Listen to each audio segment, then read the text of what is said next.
Boa tarde, eu, professor Francisco José de Almeida. Eu vou falar sobre dimensionamento de união eixo-cubo. Então, nós já vimos na teoria que o eixo-cubo é necessário para transmitir a potência entre eixo e cubo. Então, por exemplo, entra a potência aqui, torque e rotação. Do eixo tem que ir para o cubo da engrenagem vai para outra da engrenagem, tem que ir para o outro eixo. Então, eu tenho um anel eixo-cubo aqui, um anel eixo-cubo aqui e assim sucessivamente. Nós vamos falar só de unir eixo-cubo por adaptação de forma, nós já discutimos isso na teoria também. Vamos falar de chaveta, ranhuras múltiplas e perfil K. Muito bem, chaveta, então, só para lembrar, eu faço um rasgo no eixo, um rasgo no cubo e coloco uma chaveta lá, não é isso? Bom, sempre para fazer um dimensionamento eu tenho que pensar as possibilidades de quebra. Quebra entre aspas, né? Pode ser deformação excessiva, pode ser movimentação imprevista, assim por diante, indesejada, assim por diante. Muito bem, então aqui, esqueminha aqui de um eixo cubo chavetado, né, por chaveta. Então, admitir que o eixo esteja girando num sentido qualquer, não importa, se for o contrário é só botar um espelho. Então, esse eixo empurra a chaveta reage. E como o eixo empurra a chaveta empurra o cubo que reage. Então, eu tenho solicitações desta forma. Bom, como é que pode quebrar esse sistema aqui, né? Então, eu posso ter esse elemento do eixo, o eixo cisalhar. Eu posso ter esse elemento da chaveta, a chaveta abrir no meio, né? Um pedaço para cada lado, começa a girar isso aqui. Eu posso ter esmagamento do eixo, esmagamento da chaveta e esmagamento do cubo. São 5 possibilidades de quebra. Bom, é muita conta, eu vou jogar fora 4, ficar só com uma, vamos lá. Então, primeiro, esse elemento do eixo, eu já resolvi isso no dimensionamento de eixo, que foi um capítulo anterior da disciplina de elemento de máquinas. Então, de uma forma ou outra, já está resolvido isso. O elemento da chaveta, se eu usar a norma, manter uma relação B entre B e H menos T1, que essa aqui é a área de contato para esmagamento, essa aqui é a área de contato para cisalhamento, se esse valor for suficientemente maior do que esse, nunca vai acontecer cisalhamento da chaveta. Então, se eu usar a norma, eu posso desconsiderar o cisalhamento da chaveta. Esse esmagamento do cubo da chaveta e do eixo vai acontecer um só. Qual vai acontecer? Do material mais mole. O mais mole vai amassar. Nunca vai acontecer os três. Vai acontecer um, que é o material mais mole. Bom, qual vai ter material mais mole? Então eu posso pensar primeiro o eixo. Não é interessante, porque se o eixo esmagar, ele estraga. Eu tenho que trocar o eixo inteiro. Eu não vou trocar um eixo inteiro, que é muito caro. Então não é o eixo.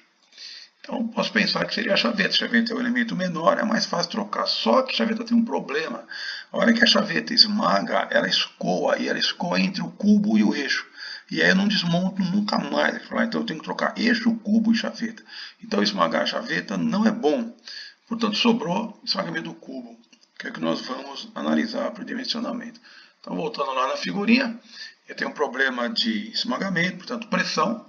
Pressão é força sobre área, menor ou igual que a pressão admissível. Esmagamento do cubo, nessa região aqui.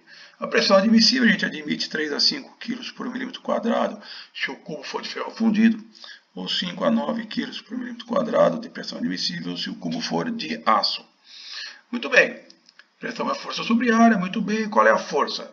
Força é o torque dividido pelo raio. Então, aproximadamente o torque que está aplicado aqui no eixo, dividido por metade do diâmetro. E qual é a área de esmagamento? A área de esmagamento é essa distância aqui, H menos T1, vezes o comprimento da chaveta, vezes o número de chavetas, porque eu posso ter mais que uma chaveta.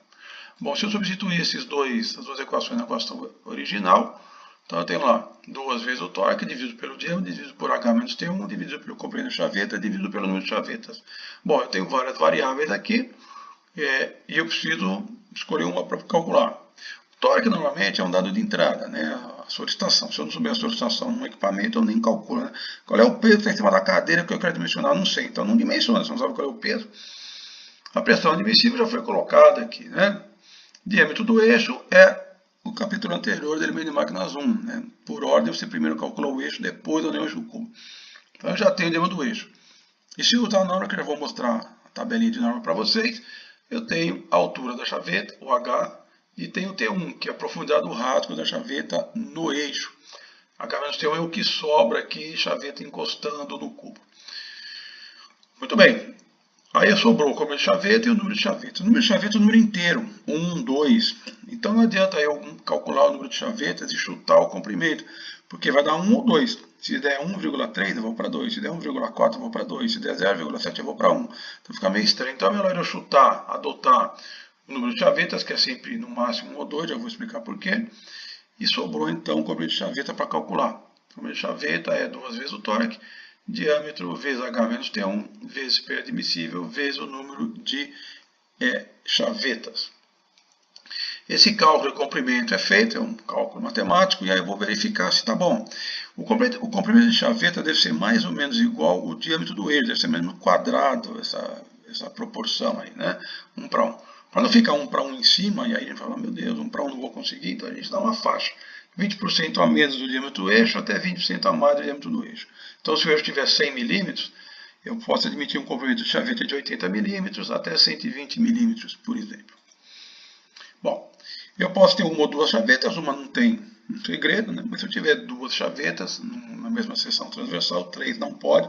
A norma não admite, não permite usar 3 chavetas na mesma seção, porque enfraquece demais o eixo, não pode. Então, se eu tiver duas chavetas, eu posso usar, por exemplo, duas chavetas a 120 graus uma da outra, duas chavetas a 180 graus uma da outra, duas chavetas a 90 graus uma da outra. Qual é o correto? Não é 90 graus, porque eu tenho enfraquecimento muito grande do eixo dessa região. Não pode. Enfraquece demais o eixo. A norma não permite. Não é 180 graus. Por quê? Porque eu enfraqueço o meio do eixo. A norma também não permite. O certo é 120 graus. Daí alguém vai dizer, mas aqui fica desbalanceado. Bom, se você não aprendeu a balancear um eixo, você não pode usar uma chaveta nunca, né? Porque vai ser um rasgo só de um lado. Então você balanceia e acabou o problema. Essa é o que a norma define e isso é o que dá menor enfraquecimento no eixo. É a solução correta para duas chavetas. Duas chavetas, ou uma ou duas a 120 graus. 3 nunca. Mas caberia aqui mais uma chaveta. Não pode, que enfraquecer o eixo demais. Então, no máximo duas chavetas a 120 graus. Muito bem, então aqui é a tabelinha de norma. Então, tendo o diâmetro do eixo, que eu já tenho, eu pego as dimensões da chaveta e das ranhuras. Então, B, que é a largura, H, né, da chaveta, altura da chaveta, T2, que é a profundidade do rasgo de chaveta no cubo, T1, que é a profundidade do rasgo de chaveta no eixo. Se você verificar aqui, você vai ver que eu tenho, a norma admite 2 tamanhos de chaveta para cada eixo. Chaveta comum e chaveta mais fraca. Isso significa, então, se eu lembrar que posso usar uma ou duas chavetas, eu tenho opções de projeto na ordem de custo. Uma chaveta fraca, não deu uma chaveta comum, não deu duas chavetas fracas, não deu duas chavetas comuns. Então eu sempre começo tentando uma chaveta fraca, que é mais barato. Não deu, faço uma maiorzinha.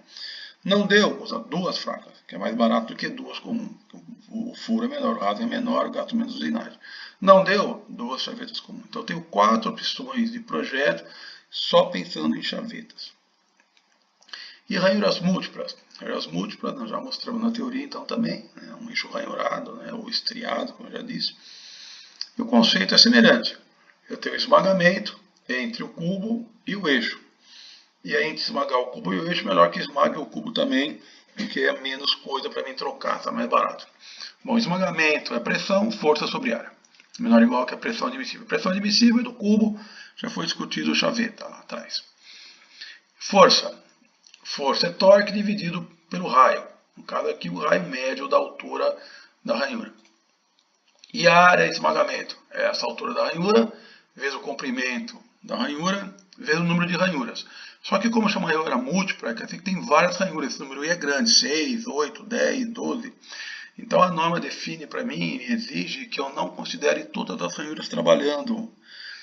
Só 75% das ranhuras estão trabalhando. A norma define isso para mim. Eu tenho que considerar no meu projeto que apenas 75% das ranhuras está efetivamente em contato e transmitindo torque. Bom, substituindo essas equações na primeira, tenho lá que a pressão admissível tem que ser maior ou igual que o torque, dividido por 0,75, raio médio, altura da ranhura, comprimento da ranhura, número de ranhuras. Bom, que número que eu calculo? Torque é um dado de entrada, já discutimos quando falamos de chaveta. Pressão admissível, já discutimos isso.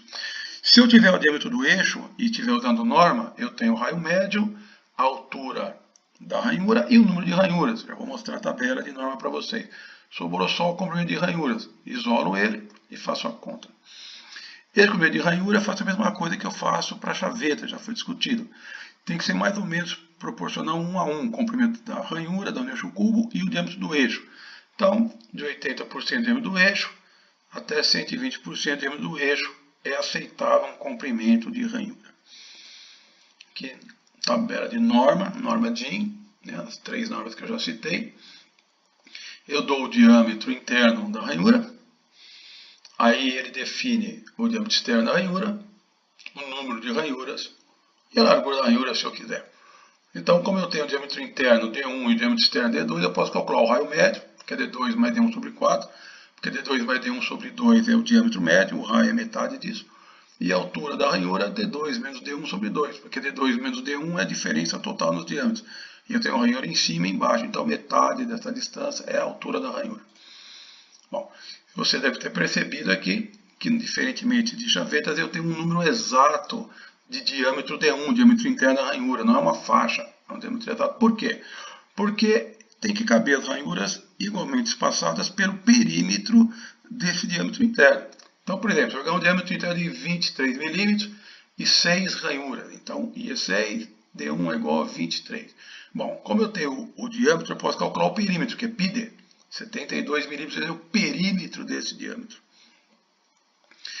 Como eu tenho 6 ranhuras, então eu tenho um passo circular, ou seja, a distância entre passo circular entre um ponto de uma ranhura até o mesmo ponto da ranhura subsequente é 72 sobre 6, 12 milímetros.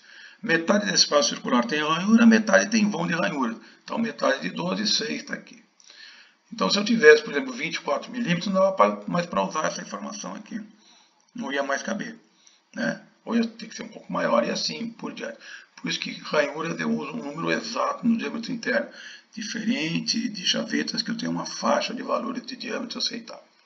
Bom, se eu pensar que eu tenho então 3 possibilidades de ranhuras, leve, média e pesada, agora então eu descobri que eu tenho 7 opções de projeto.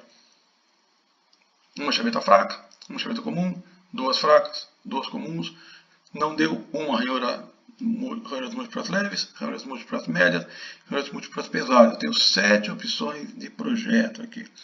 E se eu calcular, admitir, tentar adotar uma chaveta mais fraca e ver que ela está superdimensionada, a solução é usar a pino transversal. E se eu adotar ranhuras múltiplas pesadas e descobrir que não está aguentando o tranco, então é para eu usar adaptação de forma com proteção, né, que nós não vamos ver nessa disciplina, né? Não é previsto na graduação esse assunto aqui. Muito bem, finalmente, perfil K. Perfil K, eu não tenho uma equação para resolver esse problema, né? A distribuição de tensões é muito complexa, então o que eu faço? A própria norma dá para mim um tal de M10. M10 o que é? É o torque máximo que a união transmite para um material de pressão admissível 10 kg por metro quadrado por milímetro de comprimento de união eixo cubo. Então, se eu tiver um torque diferente desse M10, é só eu fazer 2 regrinhas de 3. Vou explicar aqui para vocês por exemplo. Se o torque aplicado for exatamente igual ao M10, que está na tabelinha aqui, e se a pressão admissível do material do cubo for exatamente 10, isso aqui dá 1. Né? Um número sobre ele mesmo dá 1, e o número sobre ele dá 1. Então, eu preciso de 1 milímetro de comprimento de união eixo cubo de perfil K, que é a definição de M10. Agora vamos dizer que a minha pressão admissível do cubo seja metade de 10. Quer dizer que eu preciso, aqui o número é igual, aqui é 10 sobre metade, dá 2, eu preciso de 2 milímetros, essa equação está correta. Agora vamos admitir que a pressão é igual, vamos ver o torque. Vamos dizer que o torque seja o dobro desse M10, eu preciso de 2 milímetros de união eixo cubo. E se o torque aplicado for 10 vezes maior que o M10, eu preciso de 10 milímetros e assim por diante. Então isso aqui é uma regrinha, 2 regrinhas de 3, né? O torque é um dado de entrada, M10 eu tirei da tabela, pressão admissível é do cubo, do material do cubo que eu estou usando, e o 10 é a função do M10 que a gente já discutiu aqui.